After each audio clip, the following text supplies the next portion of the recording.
The dry cleaner shop smelled of starch and old secrets. I'd been coming here for years, shirts, coats, trust. Tonight, it felt different. The owner wouldn't meet my eyes. His hands trembled when he held out my wife's coat. "Listen to me carefully," he whispered. "Grab your kids and leave this town before morning." My throat went dry. Why?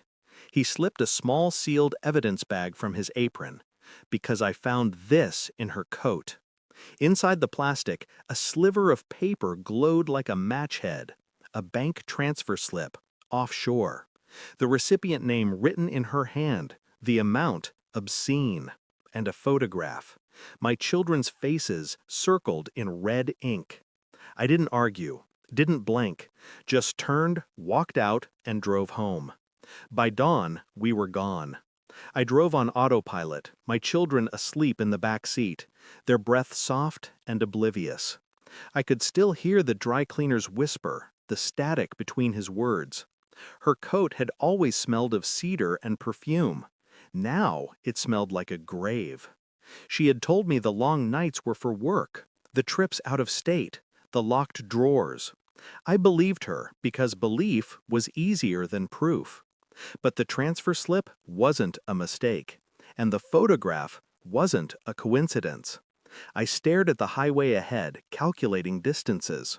Somewhere behind us, she was waking up, realizing the coat was gone, the kids missing. The chessboard flipped in an instant. I kept my face blank for the kids, but inside, a new language began to form, quiet and lethal.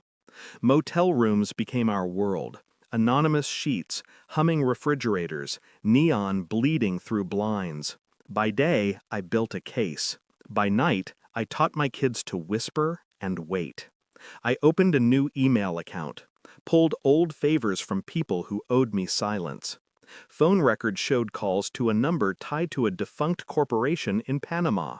Flight logs showed her business trips matched deposit dates. Piece by piece, the architecture of her double life emerged. She was moving money, not earning it. Moving secrets, not working late. Moving my children like chess pieces she thought I wouldn't notice. I didn't confront. Not yet. The evidence was still incomplete. I needed to know who stood behind her. When the final bank report arrived, my stomach went cold. The signature on the corporate filings belonged to her first lover, the one she swore had left her years ago. He hadn't. He'd been hiding in plain sight, funding her escape plan, and lining up a new identity for her, and custody of my children. I came back to the house on a Tuesday afternoon while she was at work, opened her safe with the code she didn't know I'd memorized.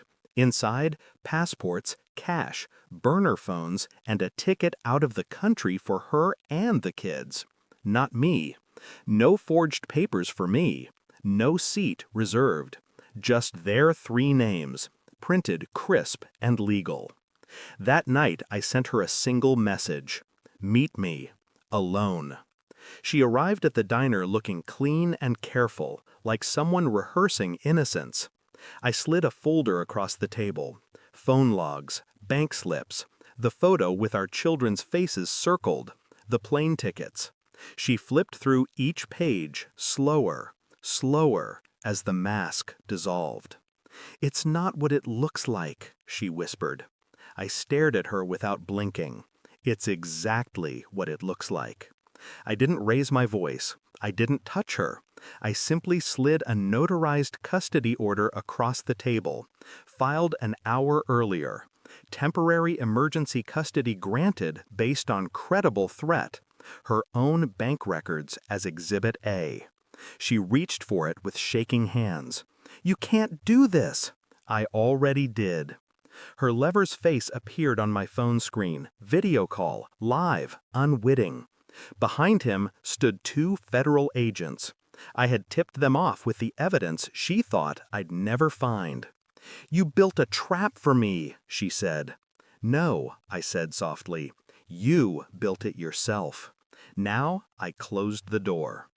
Now the kids sleep in the next room of a safe apartment under a new lock. Their drawings are taped to the fridge. Their laughter sounds cautious but real. She's under investigation. His account's frozen. Their escape plan reversed, turned into a cage of paperwork and indictments. I stand by the window at night and watch the city breathe. The urge to rage is gone. What's left is quieter, sharper. I never hit her, never threatened. I only documented, calculated, removed the oxygen from her fire. Sometimes the kids ask if Mommy is coming back. I tell them she's away for a while. It's the cleanest truth I can give. I don't feel victorious. I feel finished. The kind of finished you only reach when you've burned through love and come out the other side to clarity. I close the curtains. My reflection looks back at me, older, harder, still alive. I took back my children, my name, my life. And as the night settles, one thought remains, cold and final. She will never circle their faces again. Thanks for watching. Don't forget to like, share, and comment. Subscribe now to Cheating Stories Insight World for more amazing stories.